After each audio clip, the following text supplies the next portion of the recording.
hayyuu doktora profeesara warraa irraa kaasee haga dullattii magaalaa keessa jiraattuutitti Oromoo irratti hojjeta. Oromoo irra hojjeta. Dullattiin magaalaalee Oromiyaa baadiyaa magaalaa xixiqqoo keessa illee quphattu halkaniin baatee falfala magaalaa keessa facaatti. Ka Oromoon jim godhanii Oromoon jaamsanii Oromoon sochii dhoorgan. Goondaree isi faayidaatiin bulti. Kuni waan ija keenyaan beenu waan agarre.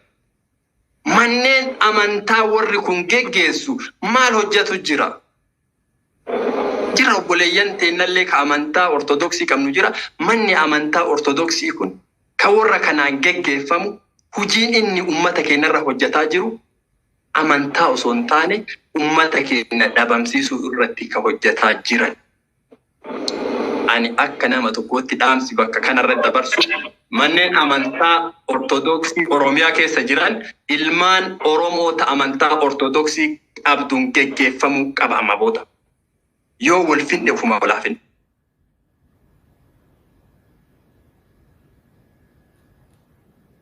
Wal dhabamsiisne ufuma wal dhabamsiisne. Kanaaf ragaani magaalaa xiqqoo ganda takka hin geenne keessatti kilaashii tuulatanii taa'uman kilaash tuulate. Gaafa Hacaaluun du'e yaadannoo wayii isin hima magaalaa xiqqoo wayii Heeraroo jedhanii namoonni beektan Nasriin fan beekasi'a. Ummanni rifaatuun gadi yaanaani warri Islaamaa isin fixee gara charchii dheessaadhaniin. Warri Islaamaa isin fixuu yaa'e charchii dheessaa. Hacaaluun garuu ka du'e Islaamummaas afilleen duune Islaamaallee miti. Gartanii.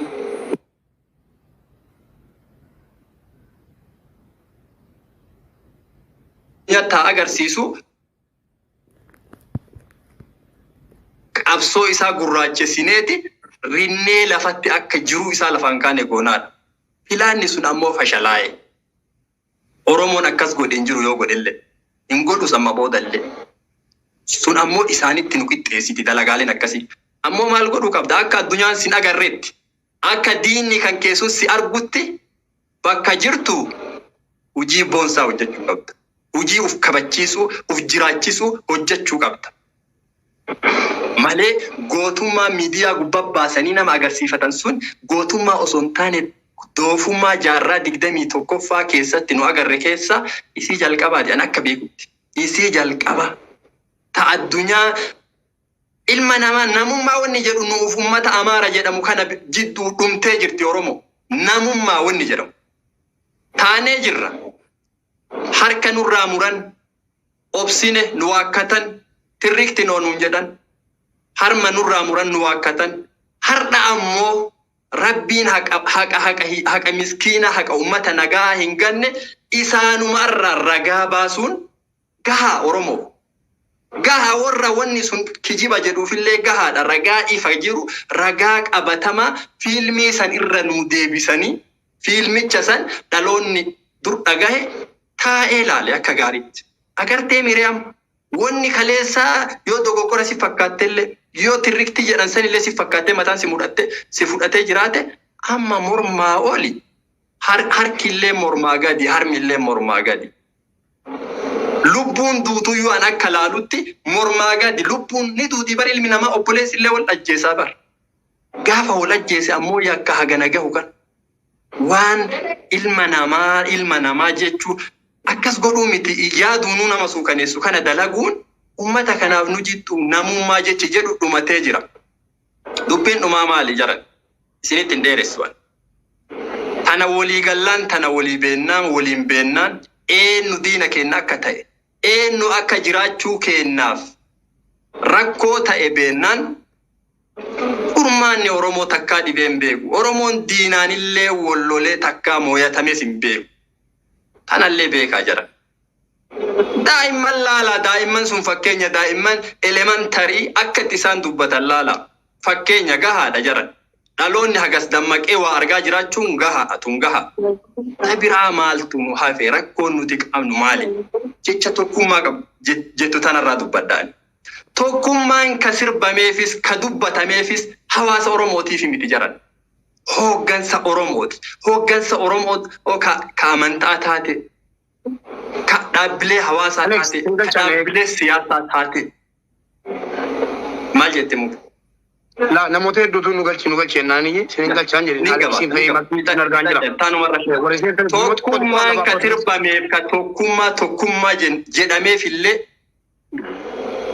hoggansa Oromoo ta'uu beeka. Wanni tokkummaa uummata keenyaallee awwaalee uummata keenya sochii dhoorgellee hoggansumaa fi duree uummata afoo deemu ta'u ragaan beekuun barbaachisa. Ragaadha. Wanni tokkummaan tun barbaachiftuuf uummanni duruu Oromoo uummata tokkocha. Amantaa feete qabaadhu sun waan lubbuu teetiiti. Akka feete jiraadhu sun jireenya keeti. Ummata dhiigaan tokko lafeen isaa tokko abbaan isaa tokko tokkummaan itti himan hin jirtu. Ka tokkummaa itti himaniif itti sirbanillee dhaabbilee Oromootiif akka feete dhaabadhu akka feete ijaara. Ka jaarmaya qabdu jaarmaya hawaasaa jaarmaya siyaasaa jaarmaya amantii tokkummaan barbaachiftuun isinirraayyi nurraa haa jalqabdu. Hujii manaa guddaa tokko obsa abdii isaatiif kennaadha. Hujii manaa guddaa kaanillee si waliin jiru. TikTok kana keessatti wallahi iyyinee wanni nuti hojjechuu dandeenyu takka illee jirtu asuma nu caftuu wal dhageeffannee lafa gurree wal biraa kaanaanii nama akkanatti hurkee haasa'u kun illee asuma dhiisee biraa ba'a dubbi. Haganuma dubbadhaa namni haganaa na dhagaye namni 2000 na dhagaye asuma dhiisee biraa ba'a. Hujii lafa kaa'uu hin dandeenye hojjannaa kotta akkamitti hojjanna? Nama 2000 miti waa hojjechuuf kasi barbaachisu obboleessa kiyya. Namni 200 dhiirti firee qabdu Oromiyaa miti Afrikaa miila takkatti dhaabuu dandeetti. Yoo waliin hoogganamne, yoo waliin deemne wal jala deemne, wanni nu rakkise kan nuun deemullee rakkataa, ka jala deemullee rakkataa. Obsa abdii isaa na caala jala deema jedhee yoo an amane, wallahi bakka fedhi si geessa. Bakka ati ga'uu barbaadu san si geessa. Ammoo obsaan kun akkam na caale akkam ol bayinarraa mul'ataan halkanii guyyaa wal gadarkifnu lafa keessa gadi si oofa akka amma si godhaaran kana taata. Si dhumattanu wannan dubbata.